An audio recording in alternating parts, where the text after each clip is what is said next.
नमस्कार, मैं हूं आपके साथ मयंक। देखिए, पिछले 24 घंटे में कुछ ऐसे डेवलपमेंट हुए हैं ईरान को लेकर जो बेहद चिंता पैदा करने वाले हैं।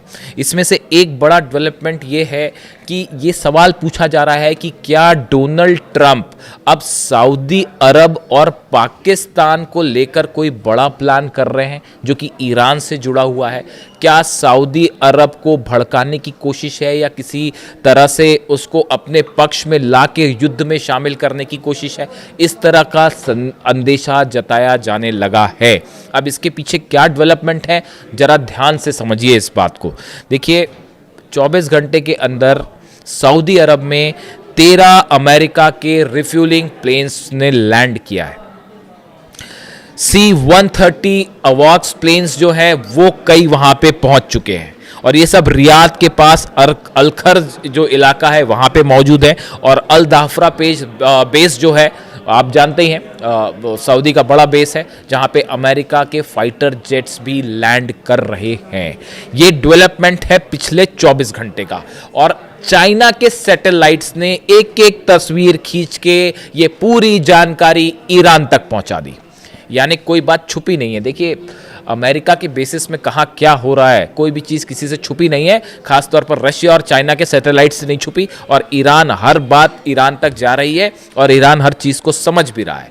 सऊदी ने हालांकि ये बात साफ कही है कि हम अपने बेसिस का इस्तेमाल नहीं करने देंगे और हम ईरान के पर हमला नहीं होने देंगे। ये बात सच है। देखिए, इसमें भी कुछ हद तक सच्चाई है कि डोनाल्ड ट्रंप ने, मैंने एक वीडियो भी बनाया, डोनाल्ड ट्रंप ने जो है हमले का प्लान शायद कर लिया था, लेकिन उसे रोकने में या उसे पोस्टपोन करने में सऊदी ने भी अहम भूमिका निभाई, इसमें कोई शक नहीं है। लेकिन ये जो नए डेवलपमेंट हैं ये इस ओर इशारा करते हैं कि क्या डोनाल्ड ट्रंप सऊदी को फिर से ईरान के खिलाफ किसी बड़ी साजिश में शामिल करना चाहते हैं। ऐसे सवाल पूछे जा रहे हैं। एक तो मैंने आपको ये डेवलपमेंट्स बताए जो प्लेन सऊदी में पहुंचे हैं वो। इसके अलावा देखिए, एक बड़ी खबर आई है जो इससे भी ज़्यादा महत्वपूर्ण खबर है।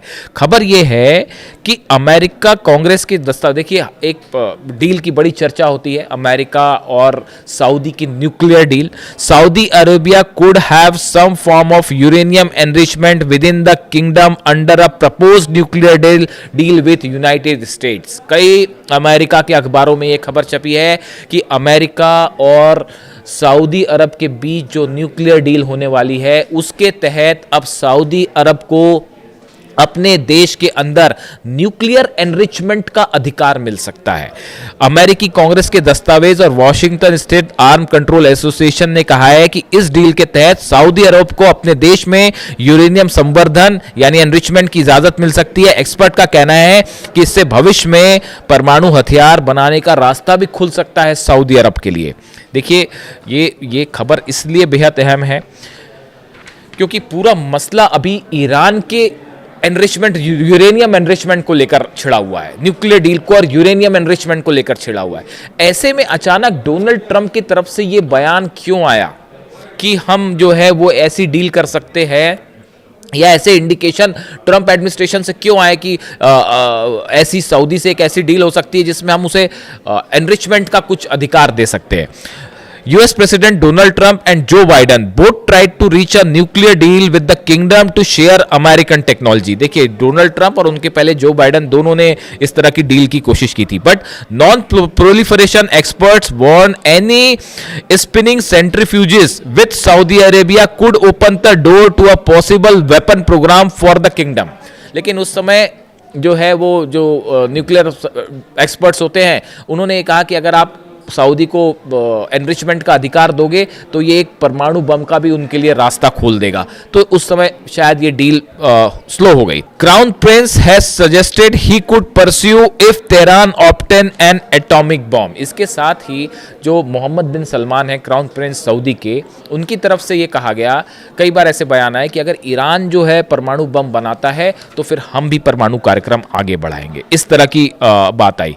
इसके साथ ही आपको पता ही है कि सऊदी अरब का जो है वो पाकिस्तान के साथ डील भी है, डिफेंस डील की है। उस समय भी इस तरह के बयान आए थे कि अगर ज़रूरत पड़ी तो पाकिस्तान अपना न्यूक्लियर टेक्नोलॉजी है वो सऊदी के साथ शेयर कर सकता है। इस तरह की भी खबरें कई तक आई। देखिए, जो खबरें थी, Saudi Arabia and nuclear armed Pakistan signed a mutual defence pact last year after Israel launch an attack on Qatar targeting Hamas officials. जब कतर पर हमला हुआ उसके बाद सऊदी और पाकिस्तान ने डील की थी।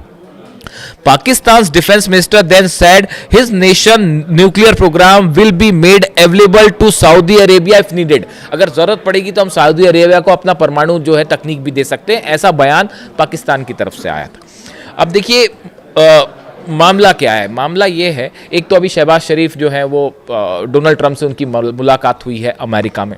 अब कहा यह जा रहा है, कई एक्सपर्ट इस तरह की राय रख रहे हैं कि अगर ईरान पर हमला करना है, ईरान की मिसाइल्स जो हैं वो भारी पड़ रही हैं। 100 बात की जो एक बात है वो ये है कि ईरान की मिसाइल्स जो हैं वो उससे खौफ खा रखा है। अमेरिका हो, चाहे इजराइल हो, चाहे अरेबियन कंट्रीज़ हो, सबको डर सता रहा है कि ईरान ने जो अपना मिसाइल प्रोग्राम तेज़ी से एडवांस कर लिया है, अगर हमला होता है तो भाई हम बच नहीं पाएंगे, बड़ा ज़बरदस्त जंग छिड़ जाएगी।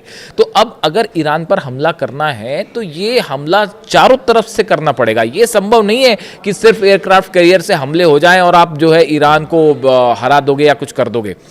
सब तरफ से हमला करना पड़ेगा। तब जो है अमेरिका का प्लान का ये हिस्सा है कि आप सऊदी से को भी इन्वॉल्व करिए, कतर को भी बेसिस इन्वॉल्व करिए, और पाकिस्तान को लेकर भी इस तरह की चर्चाएं हैं। सवाल है, खबर नहीं है, सवाल है कि क्या डोनाल्ड ट्रंप सऊदी और पाकिस्तान पर दबाव डाल के उन्हें राजी करवाना चाहते हैं ईरान पर हमला करने के लिए।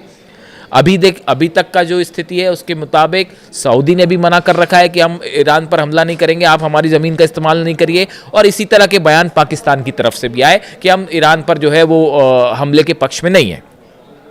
लेकिन क्या ट्रंप का ये जो एनरिचमेंट को लेकर, सऊदी के एनरिचमेंट को लेकर जो बातें सामने आई हैं वो, और क्या पाकिस्तान पर भी इस तरह से पाकिस्तान को रेडी करने की कोशिश हो रही है कि आप अगर ईरान पर हमला होता है तो अपने बेसिस का इस्तेमाल करने दीजिए और आपके बेसिस से हम हमला करना चाहते हैं, क्या इस बात को लेकर एक बड़ा प्लान तैयार हो रहा है? और इसीलिए जो 10 से 15 दिन का वक्त मांगा गया है, क्या एक्सपर्ट्स ने ये चेताया कि भाई अगर हमला होता है तो अभी भी इजराइल को बचाना मुश्किल होगा, इजराइल के डिफेंस की पूरी तैयारी नहीं हो रखी है और अपने बेसिस की भी डिफेंस की तैयारी नहीं है, इसीलिए 10 से 15 दिन और मांगे गए। और दूसरा एयरक्राफ्ट कैरियर भी जो है करीब पहुंच गया है, तो उसकी भी लोकेशन तय की जाए और सब बेसिस से एक साथ हमला किया जाए। क्या इस तरह का कोई प्लान है जिसमें डोनाल्ड ट्रंप सऊदी और पाक को भी इन्वॉल्व करना चाहते हैं?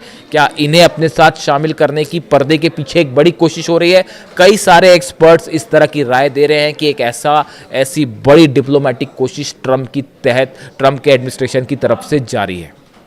देखिए जो तस्वीरें चाइना भेज रहा है बेसिस की, उसमें एक एक चीज़ साफ है कि कितने एयरक्राफ्ट कहाँ मौजूद हैं, कहाँ पे पेट्रियट सिस्टम लगा है, कहाँ पे थार्ड लगा है। और आप यकीन मानिए कि ये जितने बेसिस हैं, इन सब बेसिस पर भले ये दावे होते रहे कि हम ईरान के खिलाफ हम इस्तेमाल नहीं करने देंगे, लेकिन उसके बावजूद इन तमाम बेसिस पर बड़ा मूवमेंट है अमेरिकन फाइटर जेट्स का। ऐसे में ये सवाल उठना वाजिब है बिल्कुल कि अगर जंग होती है, ईरान के खिलाफ हमला होता है, तो उसमें सऊदी और पाकिस्तान किसका साथ देंगे? क्या वो ईरान के साथ खड़े रहेंगे, क्या वो न्यूट्रल रहेंगे, और या फिर वो अमेरिका को अपने बेसिस का इस्तेमाल करने देंगे?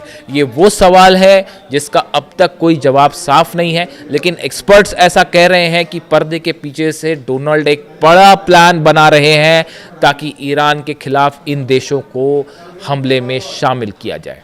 अब इसको निकल के थोड़ा इस पर नज़र रखनी होगी। जो 10 दिन का टाइम दिया है, बीच में कभी भी कुछ भी हो सकता है। और खासकर ये जो टैरिफ वाली खबर है, इसके बाद इस तरह की भी चर्चाएं हैं कि टैरिफ से ध्यान हटाने के लिए जो सुप्रीम कोर्ट ने इलीगल घोषित कर दिया, टैरिफ को इससे ध्यान हटाने के लिए ट्रंप कभी भी हमला भी कर सकते हैं।